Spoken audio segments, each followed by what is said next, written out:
Once we had the idea, it was just while running Minuteman, we'd be like, I bet we could fix this, or we have this problem. Oh, we could weave that into the app one way or another. Yeah.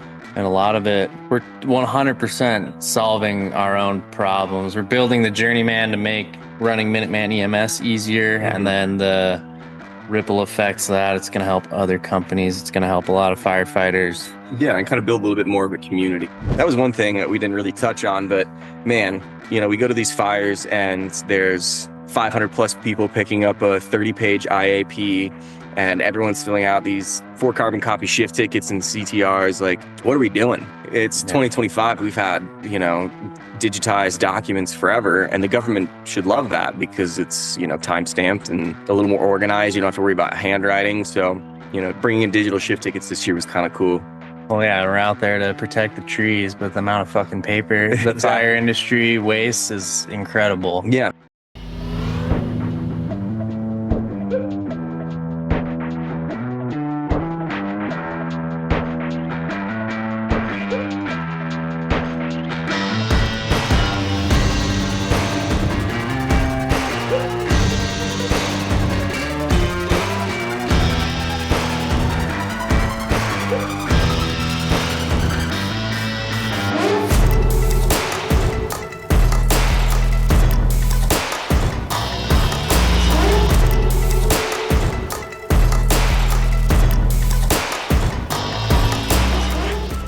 Well, we're doing it. I mean, we talked about having a podcast since we had this idea a couple of years ago. Don't have a name for it, but yeah, episode 1 for the Journeyman here. Yeah, not that I think we're that interesting. We mainly need Instagram content, so this is going to be hopefully where a lot of that comes from. And education too. We do get a lot of people that hit us up, like wondering about Wildland Fire on contract side, or how do I get into fire? Yeah. So welcome to our current unnamed podcast. We were hesitant on Untamed Uncrustable, but we'll leave it open for right now if anyone else has some names. But this first episode, I think we wanted to go into talking a little bit about, who you and I are, how we got into Wildland Fire and stuff like that. So a great way or a great place to start is, the Marine Corps. You and I both joined out of here, the Black Hills. We could back it up even farther. We did go to high school together and played baseball here. Baseball, basketball in middle school, all that.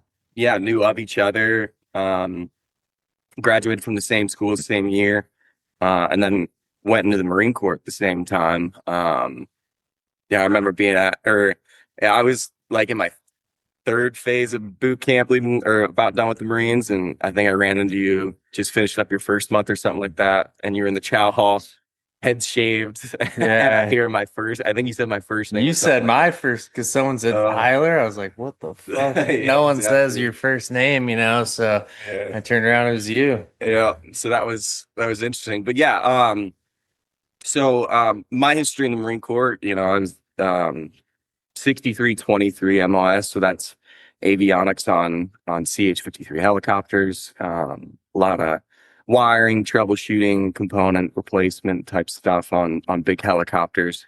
Got to travel around a little bit, and was stationed in North Carolina. Did that for 5 years. And what about you? Where were you at?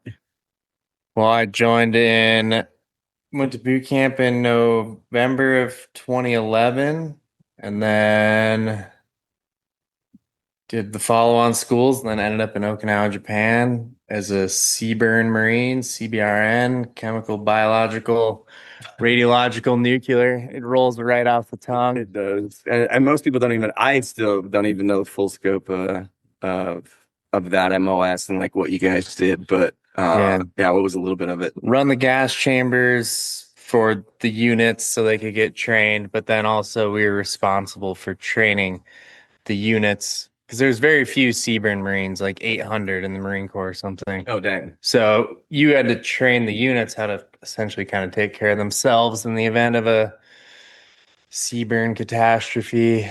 But it wasn't that fun. No. Being in Japan probably helped Japan out a was a little lot of bit. fun. Seaburn was kind of cool, but it was so theoretical, like none of my upper leadership had like responded to a Seaburn event before. It's so hypothetical. Right, Um, very many like live instances, yeah, examples. there's Ginger entered the chat. Yeah, that's the third ginger. But the third Ginger. Seaburn did give me there was confined space rescue, which was my first taste of rope rescue, which is what we do today with Minuteman, which we'll get there. Yeah, and we also, I mean, I know I did the combat lifesaver course in the Marine Corps. Yeah. You did CLS and TCCC. TCCC, that's right. That's kind of where it all changed for me. If I didn't take those classes, I probably wouldn't be here today just because doing that, I was like, damn, I think I like medicine. Yeah. And so you rolled right into it after you got out of the Marine Corps, right? Yeah, I was able to get out 3 months early because I was enrolled in an EMT class at a college. So they actually let me out early and, got out a week or two later, was in EMT class. Okay. So I did a similar thing. I got out early for college, but I thought I was going to be a electrical engineer, which if you're not good at calculus 2 or differential equations, I highly recommend you don't be an engineer. all right, I won't be doing that. Yeah, stuck around that for 3.5 years. And then I actually, I had that um, med class in the Marine Corps. And then, I never really thought about EMS until I was fed up with, going to school in mines and that route, especially after getting out. You're 5 years older than everyone else, and you're sitting in a classroom full of 18-year-olds that learned calculus when they were, a freshman in high school. But I ended up hitting you up asking about paramedicine because you were a medic at that time and EMS. And I remember getting super interested and then dove into it, not even knowing that wildland fire EMS was a thing at that point. Yeah. I just thought the standard thing that everyone does, ambulance bus, you work for a city or a private ambulance. And so, yeah, I remember chatting with you and then going to EMT school. Yeah, what were some of the places you got to do or go EMS? Like, what were your early EMS years like, I guess? Yeah, I learned about wildfire EMS pretty early in becoming a paramedic because I was working on a fuels mitigation crew cutting trees. And then that's pretty adjacent to fire. So that's where I got my red card. Then I started learning what the paramedics make on wildfires. And so I'd do a wildfire season, sneak a trip in the middle, and then I'd go back to the ambulance. Mhm. So did a volunteer gig in Fiji as a medic, and then did a volunteer gig in Nepal as a medic. And then, Which one was the soccer? You said you were at like an actual football game. oh yeah, Not American football, I should say. rugby, and it was actually the Fiji team versus the All Blacks. And if you're a big rugby guy, I guess it's a big deal to get to see the team from New Zealand play. So Dang. yeah, that was cool. It was just a paid vacation, or sorry, unpaid vacation. I actually paid to go volunteer, so I don't know who got the better deal out of that, but it was fun. They just in Fiji was actually on a helicopter, but it wasn't that glorious. It was like BLS IFTs, but there's so many islands in Fiji. The only way to do it is via helicopter. So What kind of were they big out like life flight helicopters? Or were they a little bit smaller? yeah, it was an Augusta 406 or 407 or something. Nice. Dang, yeah, it'd be fun. I always like flying helicopters, but Yeah. I do remember, yeah, you'd be gone for a while during the summers and then come back. We ended up actually working on the Pine Ridge Indian Reservation after I got my EMT for a year and a half, I think. Yeah. Before. Together. Yeah, on the same bus, same station, and I know a lot of people don't know about Pine Ridge, but it is a very poor, underdeveloped kind of area, Indian reservation here in South Dakota. High call volume, you're super remote. Like we had hour-plus transports just to the hospital on Pine Ridge, yet alone if you had to get them up to Rapid City, go ahead and tack on another hour. So 56-hour shifts, straight shift was the short one. Yep, I remember. Yeah, we used to have shifts that were upwards of 96 hours, 96 just hours. 3-4 days sleeping, hanging out at the station. So fucking tired. Yeah, it was a lot of hours. And then you went off and did the Tetons too. I remember that. That was kind of like Oh yeah. last break. That was right before COVID in 2020. Yeah, found a gig on the worst responders actually. Shout out. Yeah. For paramedic to work for the Park Service in the Grand Teton National Park. So that was fucking badass. I remember going there, driving, got there late after dark, and showing up for my first day of work the next day. I didn't know where I was at. I had a cabin and got set up, and I just looked out the window, like, boom, there's the Tetons. It was fuck badass. It was Fucking fun. just hanging out right out Bears, bears everywhere. Yeah. Yeah, the traveling EMS thing is something that not a lot of people know about. And to bring it back into Wildland Fire, you had done before Minuteman was created. How many Wildland Fire seasons, I guess, that you had? When I created Minuteman, I was in the 5th season with another unnamed company, but yeah, 17, 18, 19, 20, 21. Nice. Also COVID shit, went to New York City for 4 months and worked in a ICU. Yeah, I think COVID opened up a lot of doors, or at least it became more public knowledge, I guess, for EMTs and medics that there were travel jobs out there. Yeah. And a lot of people went out, whether it was just giving vaccines, taking temperatures. Like there was a lot of travel money to be made then. We need another pandemic, dude. It was great for making money as a paramedic or a nurse. Outside of the forced vaccinations to travel, it was definitely a money making year. And so what I guess bleeding into Minuteman EMS, some of you guys listening might know or have worked for Minuteman. Tyler is the creator, owner, founder, mastermind of it, I guess. Where did that kind of drive to be like, I could do this, to some capacity or degree? I guess you always see companies out there that have one resource, and there's obviously bigger ones that have many, many, but yeah, dude, I actually remember the fire I was on. I was on just hanging at a drop point with this medic and talking about other companies to work for and all that. And then he was like, these contracts open next year. You could just do this for yourself. Mm-hmm. And then it was like, I don't know, when people say the word paradigm shift, that's like the only time I can think of it happening in my life. It was like, whoa, no, fuck, I never thought of that. And then just couldn't unhear it, couldn't unthink it. And at first it was just like, all right, well, yeah, I'll buy one ambulance and fucking me and a homie will work on it all summer. And then just kind of snowballed now to where we have 10 ambulances and a couple REMS teams. And yeah, it's grown quite a bit. I remember that first year. So you started Minuteman EMS, and I think that first year we didn't even have an ambulance. It was you, Matt Lordino as the medics, and me as the EMT, and we would just fill single resource that we kind of got handed to. Yeah, we were in sam.gov and everything, but that first year it was just 3 of us, and it was a really good year. Some good fires in Oregon. We went to Lake Tahoe that year, so there was some good ones. And then it's just interesting to see, like you said, how much it's grown from that.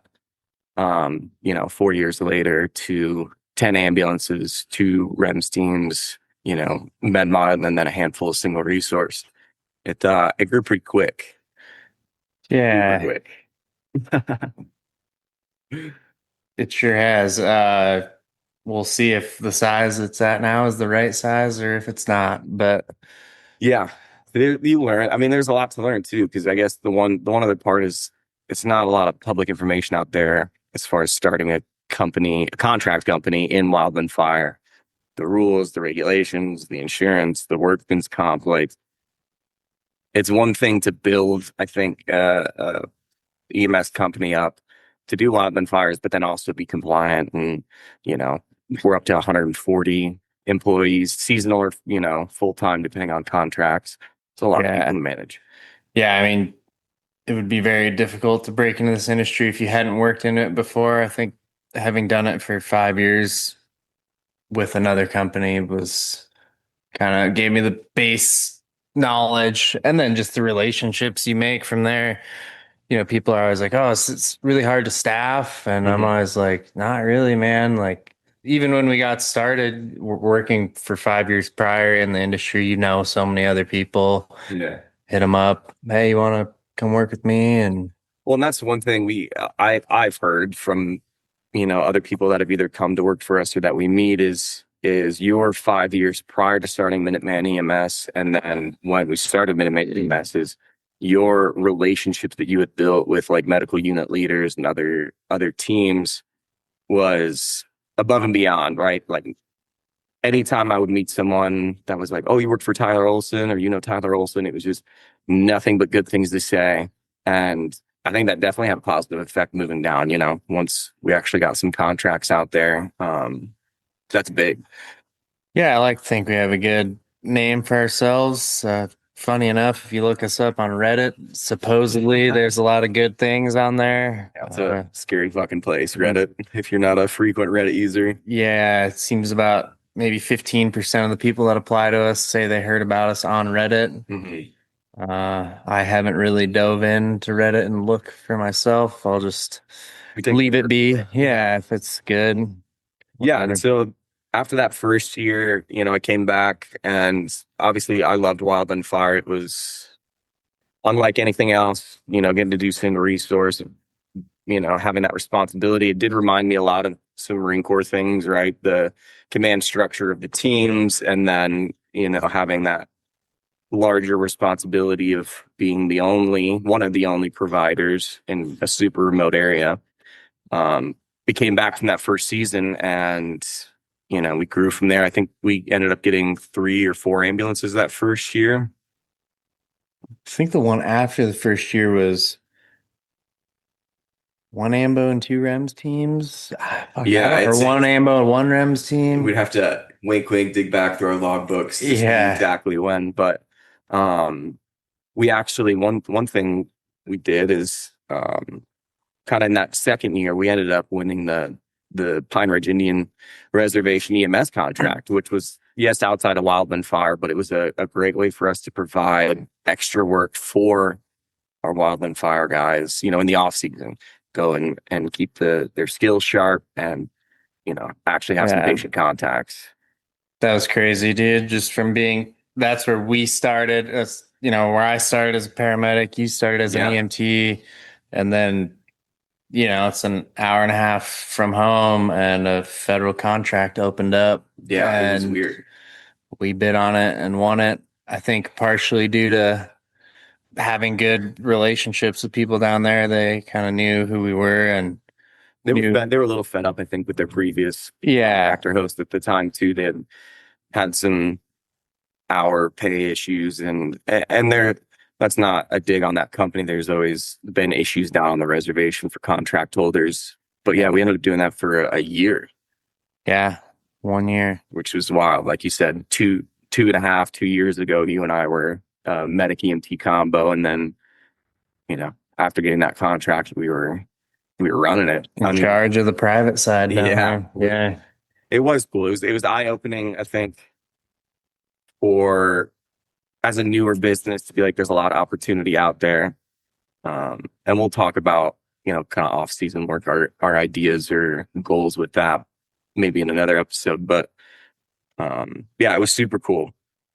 So yeah, we did Minuteman EMS for a few seasons, and kind of going into the beginning of 2023, I think we were out here in the Black Hills. We were doing some MERP rescue training. You and I went out and doing some MERP rescue training, playing around with anchors and different systems. And, it's for those that own a business in any capacity, I think, like there's always going to be problems. Things take longer or more expensive, or you didn't foresee.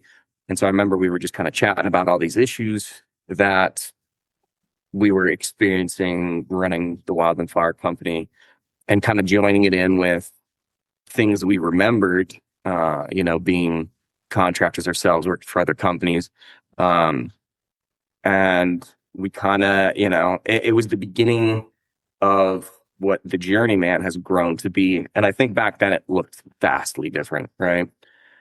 Yeah, I think even at that first year in 2021 at Lake Tahoe, we were talking a little about it. Like we wanted to be able to help people find stuff in the off season. Like you said, it's kind of gone its own way, but yeah, I think we definitely had a little seed of an idea, then shelved it, then it came back to life, and then Yeah, and so the coming back to life, I do want to hit this because I want to give these guys a shout out here in Rapid City, South Dakota, and the program they've built here. We got hooked up with a individual that was teaching at the School of Mines. You met him on Veterati, right? yeah, And we were introduced to a group called Wildfire Labs. Ironic that their name and our industry are similar, but essentially these guys are a startup incubator, right?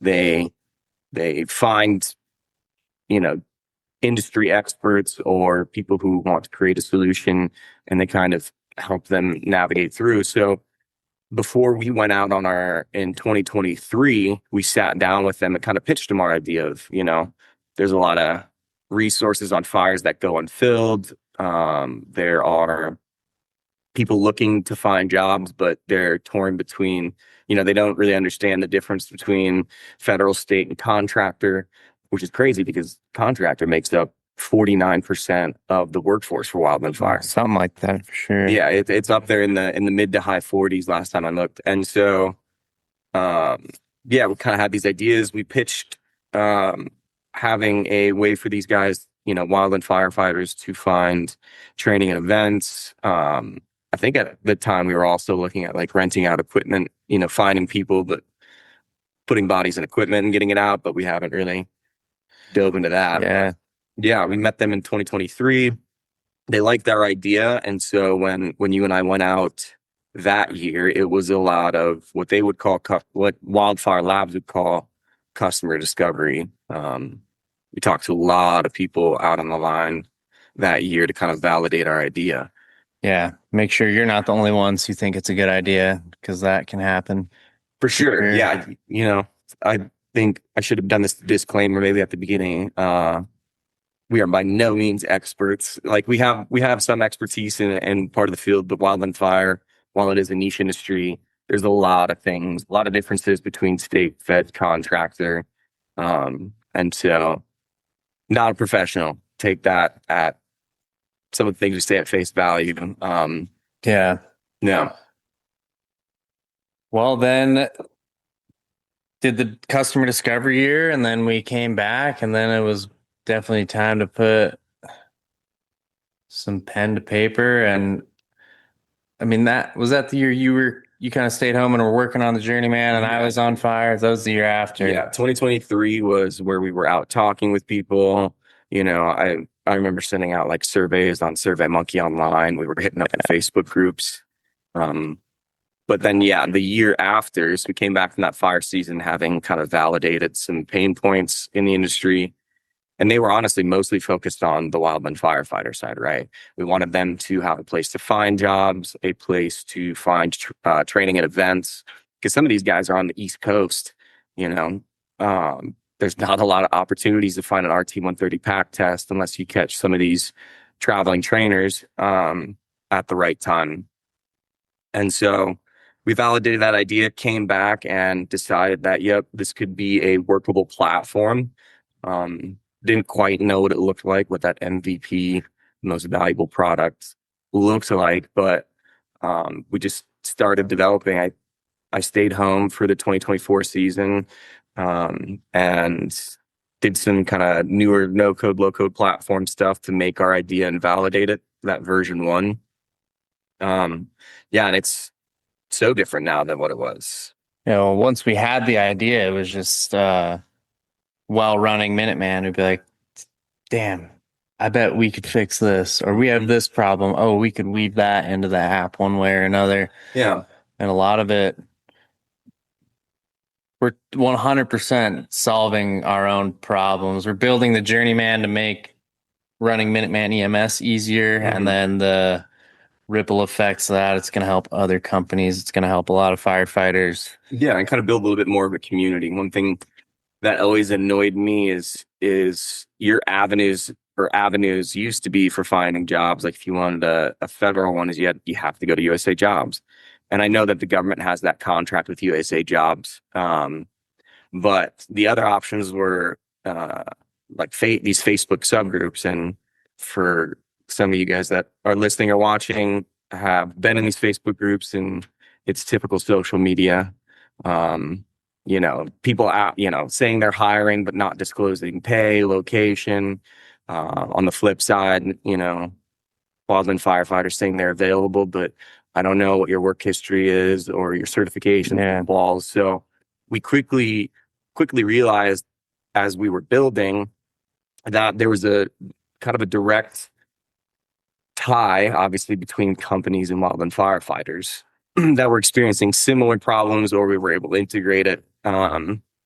Certification tracking being one of them, that we would hire people and they would either have expired certs, or their company they went out for the first season wouldn't release their S-130 field day, and having to go to these people and say, look, these are your certificates. You completed that class. That's your kind of your accreditation for your skill or whatever class you went to. That's not anyone's property but your own. Like, you should always have a copy of that. And we put that into the Journeyman, right? A way for people to upload their certifications, not only to just have quick access rather than a paper file or Google Drive, but now what it led into for companies is when we're hiring, we can see if that person has all their certifications they say they do. When we have to send their stuff in to get red carded through our MOU inspector, we don't have to do this email chain back and forth. So realizing there's a lot of ties between companies and firefighters, the platform expanded past our MVP pretty quick, right? We dove into a lot of the company problems because, like you said, while we were doing this, we were still out, Minuteman EMS had resources deployed. We were learning things, and kept saying, man, we just add this one little thing in here, we'll solve this problem. And it ended up working really well in 2024. The mobile app launched, what was it? I think August 4th or something like that. Yeah, just over a year now. And there was multiple times that rather than turning down a dispatch call, you were able to, well, I'll let you talk about, that Colorado instance with finding someone and getting out. Yeah. Well, this would have been 2023 then, or right after we had launched. Yeah, right after we had launched. Well, whatever. I was goose hunting in Canada and think the fire season's over, and get a call. Hey, can you send a paramedic to Colorado? They must have a Colorado license. Mm-hmm. And just I'm on a trip, part distracted. But I'm like, fuck. I mean, I know I got a Colorado licensed paramedic somewhere in our Rolodex of people who work for us. They were magnets at the time, magnets on a whiteboard. Yeah. We had people's names on magnets on a whiteboard. I forgot to bring the magnetic whiteboard with me to Canada, so I was fucking lost. But yeah, when the dispatcher calls you, you're like, yeah, probably let me get back to you in 10 minutes. And I just couldn't figure it out in 10 minutes. And I think while I was on that trip, that happened 2 or 3 times. And you start adding up like, fuck, man.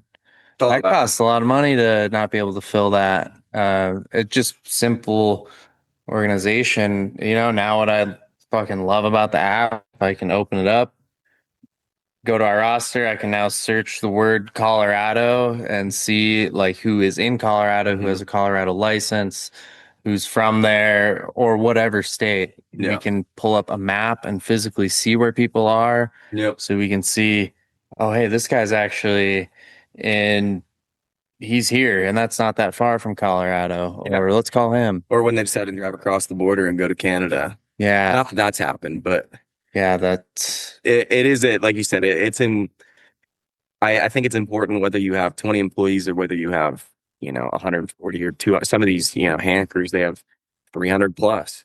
It's knowing where your people are at, because like you said, you don't know when that dispatch call is going to come in for for that resource. And as most people know, at least from our experience on the EMS side, is we get like 10, 15 minutes. Of course, the gear is in the GAC, but the provider may not always be, we don't do what, let's say, like an engine or a hand crew would do, where at the beginning of the season, all of our people come, hang out, we stay in a central location and deploy from there. Yeah. Normally our gear and equipment's in the GAC or by the fire, but we still have to move those individuals to that location. And then, like you said, the special needs, having a Colorado medic, you were able to go on there, and after missing those first few ones, find someone who was Colorado and send them, and we didn't miss that contract, which, like you said, is not only money for your business, which in a slow season, man, if you're turning out contracts in a slow season, that's when you lose sleep, right? Because you've invested a lot of money, obviously, into the equipment, and you can't predict fires. We don't know how busy it's going to be. Even this year, people are a little nervous because we were PL3 in August, hadn't had that since 1990 or before. Yeah, it a little slower this year, but no. And so, we had that good kind of first season after launching the app. We ended up doing a mobile app and a web-based platform. We think the mobile app is great for Wildland firefighters because they're always traveling around, and the desktop being a little more in-depth, robust for kind of owners and admins. And we kept building the Journeyman to where, companies can hire and individuals can find jobs. We were even pulling in other jobs from public sites to try and help direct people, because we just wanted it to be a good resource. Like you said, I can't tell you how many times each year we get people that just, how do I get my basic FFT2? If they're not able to find that information via these Facebook groups and Google, and they're having issues knowing where to go, like, those are the things we got to try and solve. Because you look at, I can't remember what the statistic was, but when those dispatchers get that 209 form for the request needs or asset requests, a lot of those go unfilled, and they used to have a UTF report, right? Yeah. Not anymore. So, well, why don't you take us through a little bit of what you're doing that 2024, and maybe there's some techie people out here who will know a little no code versus low code. Yeah. Actually, maybe before that, we could hit like, what the fuck you do around here versus what I do around here. Yeah. Brennan's definitely the tech guy, and perhaps I have a little more. That gap's closing now, but of just industry and experience in fire, and maybe know some more people, but and medical, like medical, right? You're a medic. Yeah, you do a lot with our medics. But Brennan's very, very much the tech guy. We would not be anywhere near where the Journeyman is at today if it wasn't for him. And that first year he kind of sacrificed going out on fires to make sure the app was getting worked on. Because you always say, like, oh, we'll have Starlink, we can work out on the line, but it just doesn't happen. It never happens. You just fucking... You end up doing workouts or trainings. Yeah, throwing rocks at other rocks. And, a lot of that. But no, I've always liked tech, right? And I really didn't know it was an option leading into this. It was honestly the Wildfire Labs guys and Mike who told me about these newer tools that were coming out online. Because it used to be, obviously, you could use like Wix or GoDaddy and create a website, but these really aren't like functional platforms, applications where, you have your own product essentially, right? And so I did some research. I ended up using a platform called Flutterflow, which is a no code, low code, meaning, I don't have any developer experience. I've never coded anything a day in my life. So the early days of, January, February 2024 was learning what is a front end, what is a back end. When you're navigating through any app or platform, whether it be mobile or desktop, like understanding that when you click on a button, there's a lot more that's happening in sequence and behind the scenes. So it was a lot of learning that, which was fun, little bit insanity, red rum moments for sure. Again, not being like a developer, but um, used Supabase as our back end, which some of you probably, well, if you're techie, you might know. But yeah, we just kind of hit a limitation with that too. At the time when we did this, no code, low code was pretty new, and could do some pretty awesome things. Like I think if we had a smaller product or maybe not so many features, it could have lasted on there a while. But we quickly outgrew that.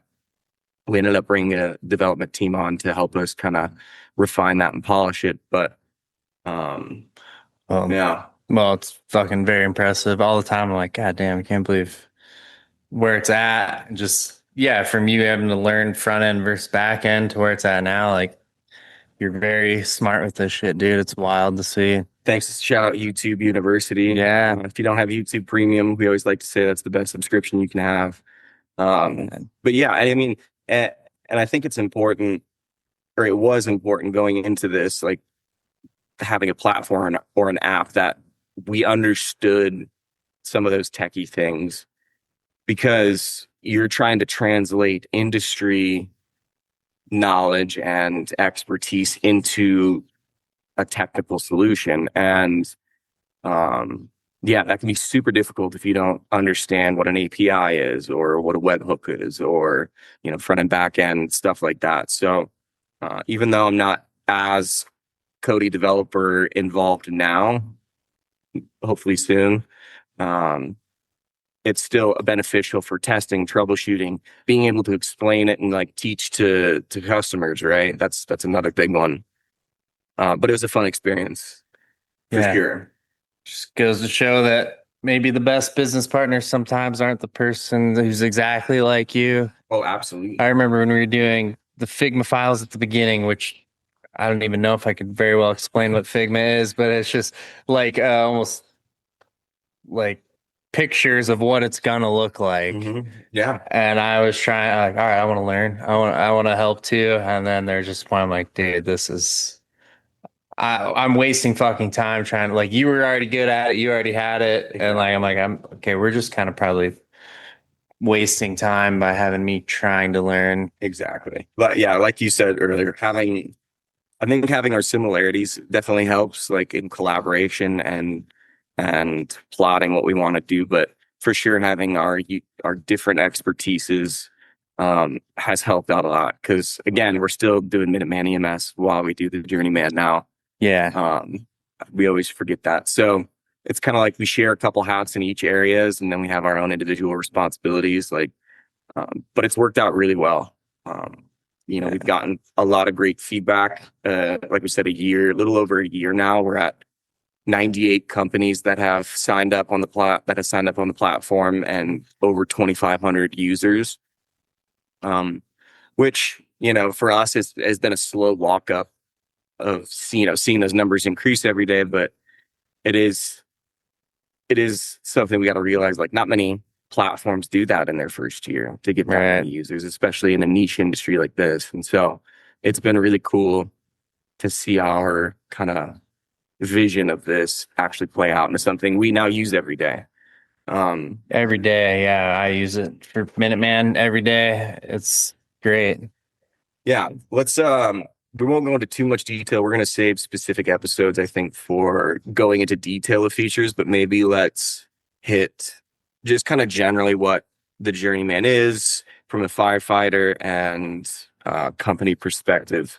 So, yeah, I think I want to hit a little bit about what the Journeyman has become today. We're going to use some of these early follow-up episodes to talk maybe about specifics, right? Yeah. But yeah, let's walk through maybe firefighter first and then company, kind of some of the things we have or that people are using it for. Yeah.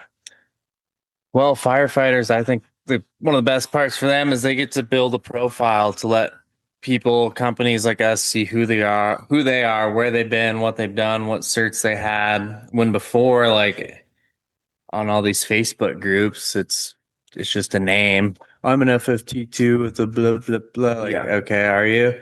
Um, Yeah, just a place to advertise yourself, but also everyone's on multiple rosters for the most part. So giving them a consolidated place to find many companies. Right. Absolutely. That's another Um, big part. I think we always called it like the LinkedIn. Initially, we started calling it the LinkedIn of Wildland Fire, right? We wanted that back and forth communication on a centralized platform with those qualifications, work history, the certifications like we talked about earlier was a big one. But also then for them, like you said, to search and find companies and apply to jobs was another big one. We still have plans. We want to obviously bring on more opportunities and make kind of a free hiring, robust system. Um, and yeah, having the hiring has been great. Honestly, we've gone through quite a few people this year interviewing that we could kind of pre-vet.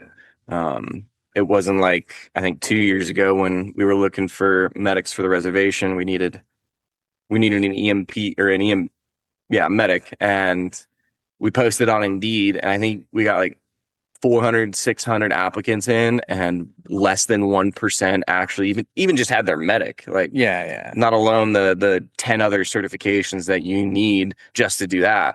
And now add on Wildland Fire, you have to have all your Wildland Fire certs. So Then events too, like yeah, believe it or not, the wildland fire industry is not very tech savvy. So no, these companies that are putting on an RT-130 or whatever are mainly just posting it on Facebook. So right, if you're on Google searching RT-130 near me, you're not going to find shit. no, So if you don't know where to look, where to go, and it's always bugged me that people that live not, out west, it's easier to find out west that, damn, this dude's got to fucking buy a $400, $500, $600 plane ticket to go take a 1 day class and walk 3 miles. Like, yep. we got to find a way to make people not have to travel so far for that. Yeah, I did for my first season. You got me hooked up with people out in Idaho, but still, that's a day's travel here all the way out to Idaho to get that. Like you said, literally it can be done in 1 day for the RT-130s or the S-130 field days in your pack test. But yeah, a better place for them to find training and events. And we've also talked about hopefully here in this kind of next off season is, we're going to try and find some instructors that will do some more traveling around for these guys. And then just career advancement, like there's going to be rope rescue technician classes in there, or maybe a burn boss class, or a HECM class, or whatever else. We just wanted to give people a place to find all that stuff. Yeah, and it's grown. Like we've seen different trainings. I think when we first started, because we were in EMS, a lot of our early joined companies were EMS companies. A lot of our early joined users were people we had talked on the fire that were EMS providers. And so now to kind of that we're growing out and we're seeing, FFT2s, ones, we've seen some Helitac people, heavy equipment all over the place. It just goes to show that it's not EMS that's only EMS involved in fire that's experiencing some of these things. It's literally everyone. Yeah. Well, then moving on to like what it does for the business, it does a lot. And one thing that doesn't quite irritate me, and it's probably our fault that the education to the clients or the industry and the market hasn't been that great, but I think a lot of people still think it's just a job board. I go there, right, I can find people and I can hire someone. Which, can you do that? Of course. Is that what I like the most about it? Definitely not. Because I kind of said earlier, like we don't really have that big of an issue with finding qualified people. It's more, are they available when you need them? Yep. Which we solved that too. Yeah. But if you're a business owner, for me, I love the Journeyman because it is a business management software to help you run your business more efficiently, more effectively, feel more organized. I'm not an organized person, but like this year, for the first time, I feel like organized. I know exactly where everyone's at, exactly what equipment they have with them, how long they've been there, when their last day is, who else now that we have the map feature, who's close to here, it just makes playing the chess game so much easier. It does. Absolutely. And I think the organization is the big one, right? Because, you're responsible at the end of the year to go through and know, where all your payments coming in. Is it from the state, the feds? If we're missing gear and stuff like that, having a way to go back and track, but also communications, right? Another one we absolutely hated, uh, and it's not something we could have, done differently then, was just the back and forth communication. When we would have to update all of our people, it was a massive group text or a mass email. Terrible. Which is, everyone's done those and we hate them. And so by incorporating that roster feature in the Journeyman, being able to bring all of our people on, like you said, first off, seeing whether they're available or not available.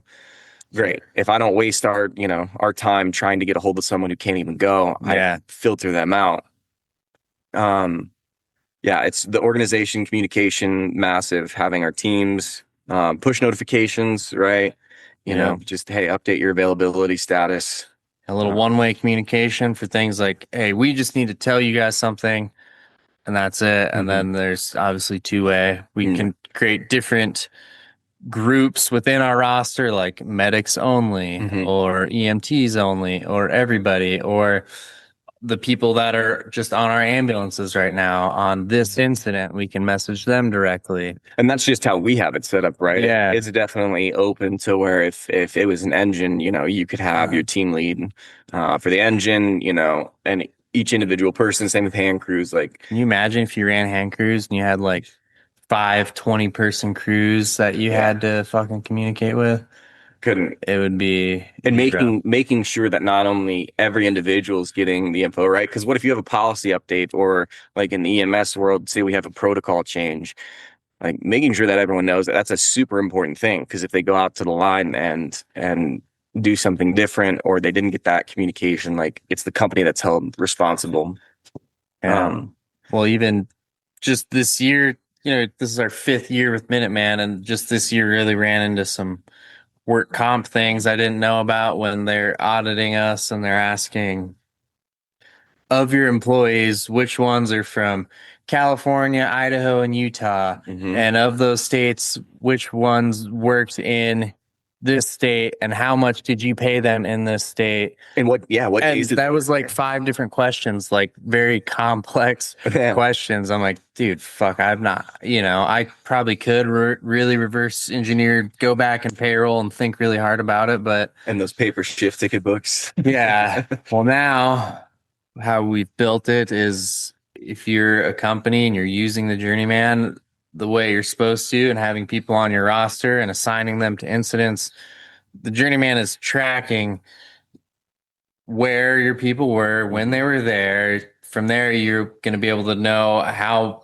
much you paid in payroll per state. And that way, when you get audited, you're not incorrect, which causes you to either overpay or underpay and get fined. Or get fined or lose your work comp or whatever. So eventually, the other term we've been saying is, like, we're going to kind of be able to give you a Spotify Wrapped at the end of the year of your business's performance, where you were, when you were there, just data. So eventually, with data, you can build a trend. And over the years, we're going to be able to know where we performed best in each region, and that's going to help you make important business decisions, like, oh, maybe I should invest more into ambulance versus single resources, because we can see that, they make more. And then expenses, like, we've been getting actually absolutely hammered this year on mechanical expenses with the ambulance. So at the end of the year, when we factor all that in on the app, we're going to be like, fuck, and ambulances killed us this year, whatever. But if you're not collecting data on your business, then you're making it hard. You're flying blind. You're making it harder on yourself to either operate in the black or grow. And I think personally, you're also leaving yourself open to liability, right? If OSHA or any one of these supervising agencies decides to come out and ask you a specific question. You can't find whatever it is, and you Yeah. don't, you could lose your whole business. It sounds like I've never been audited by other than workman's comp and stuff, but Hmm. from what I gather from audits, like if you look like your shit's together, they're Yeah. probably not going to dig that deep. But if you can't answer certain questions or have no idea, they might drill deeper and, you know. Yeah, and also like part of it is these inspectors aren't stupid, right? If anyone can, especially with AI now, you could set up a fake log, create a whatever Word document, Excel, and put whatever data in. Like they're digging. They want to see something a little more robust of timelines and when it actually happened and who was associated and stuff like that. So Well, and even uh, payments and money, like, you know, mhm. we've, because I have not been organized, I'm the first one to say that, like, totally missed payments before, like, because we weren't meticulously tracking what we were owed and about when we should be getting it. So luckily, the government in that case had some integrity, And and reached out. they reached out and said, "Hey, we owe you." And I was, fuck, I had no idea, Yep. and it was like significant too. So, Yeah. I um, mean, you're going through on a busy season. I mean, this year alone, I think we've already touched 18 different incidents, some with wow, multiple yeah, resources. And so, those stuff happening back in June, July, and the beginning of August, it's really hard to remember when you get to October, November, even the beginning of the year when you start planning for the next. And so the incident management's been big, right? Having your people, your equipment, your gear tied to Wildland Fire, like same data you get on like NC Web, right? When you go and look up what are all the incidents out there, right? You're linking that fire, and you get this nice historical completed. And like you said, that Spotify review or whatever we decide to present that as is going to be beneficial, but also the dashboard of just where are you currently at, right? How many active versus total resources, states you've been in, your paid, unpaid, OF 286s, things like that, I think are important to know while you're going through season. And then at the end, having that, oh, these, my resources, my ambulance resources performed 20%. Yeah, they were 20% more expensive than they were last year. Why? why? Yep. And we're gonna give that Spotify wrap essentially to the firefighters too, because we know Mhm. we've been out there as firefighters. Everyone has a notebook or some shit. I remember one of our ambulances had a whiteboard, and someone Yeah. had tally marks in there Like a the prison. the days they worked. So we want to give you, the firefighters, that a way to count your days, and not only your days, where, and when, and Incidents did you yeah. go to? I can never remember the Yeah. fires. People would be like, "Oh, we ran into each other at the." I can never remember the fire name. Yeah. And then we're gonna plug in a little bit of rudimentary financial stuff for the Mhm. firefighters too. Maybe just as simple as days worked times daily rate, budgeting. Yeah. People are already doing that stuff on their own, so we want to be able to do it on the platform. Exactly. Yeah. Um, Days and dollars, I think, are a big thing, not only for companies, but like you said, firefighters as well. yeah, Because some of these guys, guys and gals, I should say, only go do wildland fire, and that's their whole work for the season, right? They kind of bank on getting that 60 to 100 days, and it's enough to kind of tie them over. And so they really get interested in how long they've been out, how many different incidents, what states. And it's also good for their protection too, right? Just, not every company out there is great. You should always do your research. Um, but if you have a nice historical log, when you do run into issues with some of these companies, you're going to have a way to be like, no, I was out on this fire with this equipment on these days. Here are all my digital shift tickets. You don't have to find. That was one thing that we didn't really touch on, but man, we go to these fires and there's 500 plus people picking up a 30-page IAP, and everyone's filling out these 4 carbon copy digital, 4 carbon copy shift tickets and CTRs. Like, what are we doing?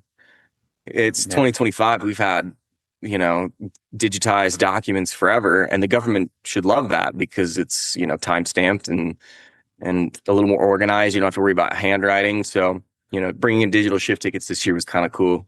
Well, yeah, we're out there to protect the trees, but the amount of fucking paper the Exactly. fire industry wastes is incredible. Yeah. And hopefully we can cut down on some of that.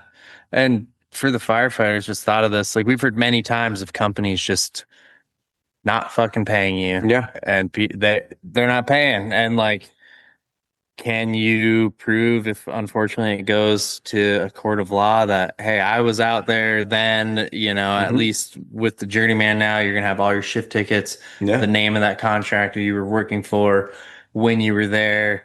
It'll be signed by the government. Should hopefully be pretty good proof that you were there and you're working for this company then, and then you sure could cross-reference that with your bank, and there should not be, Yeah. there should be a gap there that's identifiable. Exactly. You have to look out for yourself, right? Yeah. Especially when it comes to financials, not only as a business and trying to keep your company running, but as an employee. Because there are issues with the financial system, especially in the contractor world, right? There are companies that don't pay their people until the government pays the company, which as many as we all know could be, 30, 60, 90 plus days. And it's not even always nefarious to where the companies aren't paying. Like sometimes people just get forgotten, especially in those larger companies, again, where you're tracking 150 plus people. I'm sure Yeah. someone gets left out and there's always issues. Like just cutting down on that is not only saves us logistically, like this year alone, we haven't had to go through as many payrolls to like do adjustments for things missed or whatnot, expenses, receipts, things like that. And then just knowing that, oh, when we do taxes or when we do our business financials, we have an actual digital copy of everything and a log.